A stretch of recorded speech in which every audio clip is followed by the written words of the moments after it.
On March 15, 2004, inside the Waldorf Astoria in New York, the room is dressed like a coronation. Tuxedos, table lights, quiet money.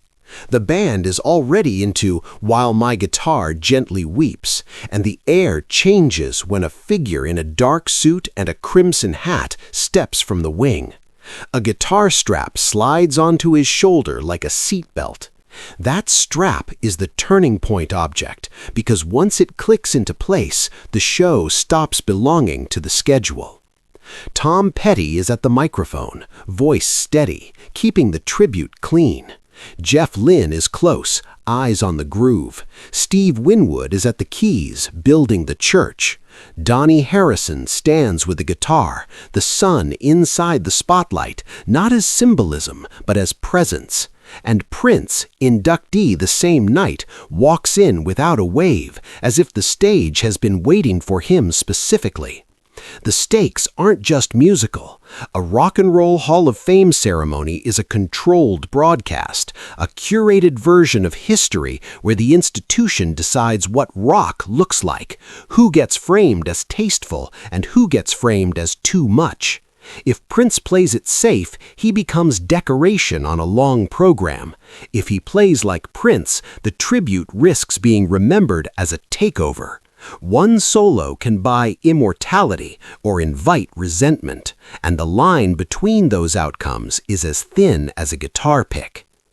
Days earlier, the same city is colder outside, but backstage is its own climate. Managers, producers, and unspoken rules. The 2004 induction class is stacked. George Harrison honored posthumously, and Prince inducted in the same class, so every segment is precious real estate.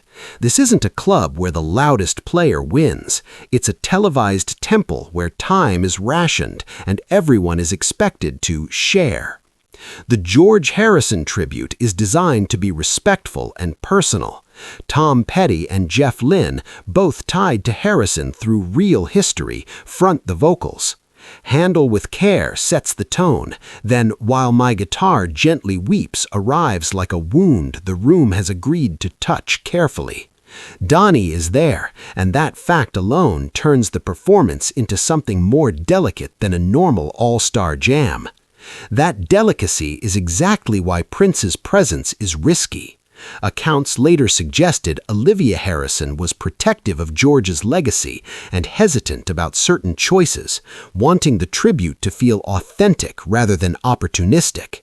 If that tension is real, it wouldn't be shouted across rehearsal rooms. It would show up as polite caution.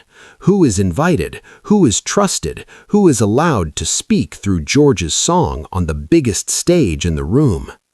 Prince has lived inside that kind of caution for years, industry gatekeeping dressed up as taste. This is an artist who fought public battles over control and identity, who understood that institutions love the product and fear the person who refuses to be owned. So when the hall's machine tries to make him a contained moment, it meets someone fluent in a different system. Command the room, or the room commands you. At rehearsal, the turning point object becomes the cue, not just the chord chart, but the camera cue. When does Prince enter, and how long does he stay? Keep it tight for TV, a producer might say, clipboard hovering. Save it for the end, someone adds, smiling like it's friendly advice. Don't upstage the tribute. None of it sounds like a threat, but the function is the same. Limit the oxygen. Prince doesn't need to argue about oxygen. He only needs one opening. He can obey the clock and still break the room, because the hall's rules are about time, not impact. The plan, as it will later appear on stage, is surgical. Let the tribute breathe, let the song travel, then enter late, so late it can't be accused of hijacking the beginning. The move is restraint turned into a weapon. By the time the ceremony reaches While My Guitar Gently Weeps on March 15th at the Waldorf Astoria, the audience thinks it understands what will happen. A tasteful tribute, a respectful solo, applause, fade out. The song rolls forward, Petty and Lynn holding it steady, Winwood swelling the chords, Donnie anchored in the center, and off to the side, Prince waits for the exact second where stepping forward won't look like interruption, it will look like inevitability. The band is approaching the point where the guitar is supposed to speak. The cameras are about to choose who becomes the story, and somewhere in the wings, the crimson hat shifts closer to the light, like a warning the room doesn't recognize yet. That morning, on March 15th, the Waldorf Astoria feels less like a hotel and more like a studio. Cables taped down, stage marks on the floor, producers timing applause. A set list is treated like law, a tribute is treated like fragile glass, and While My Guitar Gently Weeps is treated like a shrine because George Harrison's name is on it and Donnie Harrison's presence shapes every camera plan. Backstage, the hierarchy is visible in small objects, laminated passes, headset mics, a clipboard that can erase minutes from a performance. Tom Petty's acoustic is already tuned. Jeff Lynne's camp is calm and efficient. Steve Winwood's rig is set to thicken the chords.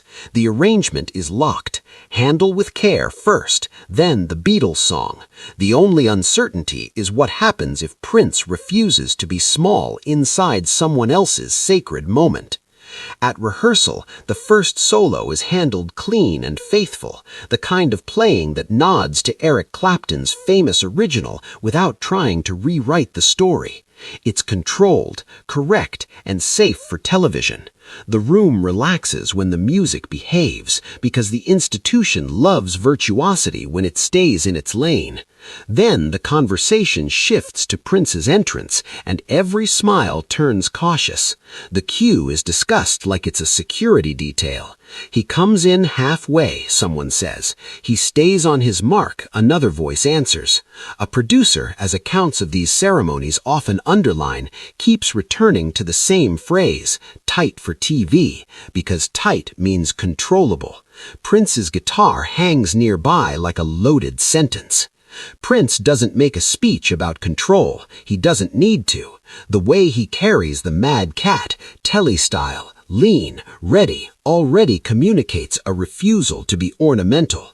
Near the curtain, crimson hat low, he looks less like a guest and more like someone about to collect a debt. A Hall of Fame stage is supposed to be neutral ground. Prince has never treated stages as neutral. That evening, the ceremony rolls through the 2004 class, Prince, George Harrison, and the rest, each name given its ration of time. The hall calls it music's highest honor, but on the floor it still feels like politics. Who gets the longest camera hold? Who gets framed as tasteful? Who gets framed as dangerous? Prince sits inside that pageantry with the calm of someone who knows pageantry is a mask for power. When the George Harrison tribute segment arrives, Handle with Care runs like a warm-up lap. Tom Petty and Lynn hold the vocals with practiced ease.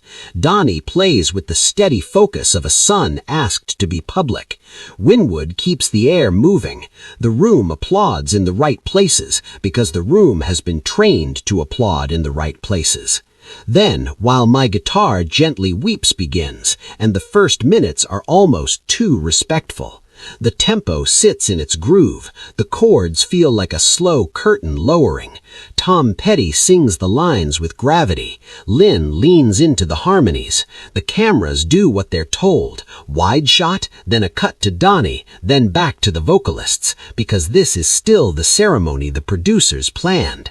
At the mid-song pivot, the cue arrives, the musical opening where an extra guitar can enter without tearing the fabric. Prince appears from the side of the stage, not at the front yet, just inside the light. It's a calculated entrance, late enough to feel like a surprise, clean enough to feel like permission. Some accounts describe it as a dramatic walk-on, and the camera catches the room's micro-reaction, heads turning, shoulders lifting, that collective, oh. Prince holds back for a moment, letting the song continue like nothing changed. That patience is part of the threat. The hall expects gratitude. Prince offers discipline instead. He watches the necks of other guitars, listens to the pocket, waits for the final section where the spotlight can only pick one story. Now the band is approaching the last chorus. Petty is still singing, Lynn is still steady, Winwood is still building that organ swell, Donnie is still locked in, and Prince shifts his weight, one step forward, a hand settling on the fretboard like a decision. In that half second, the system's rules are visible. Stay behind the vocalists, keep it tasteful, exit clean. The next half second belongs to something else, the moment where the guitar stops being accompaniment and becomes a declaration. The last chord before the solo hangs in the air like a door about to open. The solo doesn't start with chaos, it starts with Prince stepping into the front line on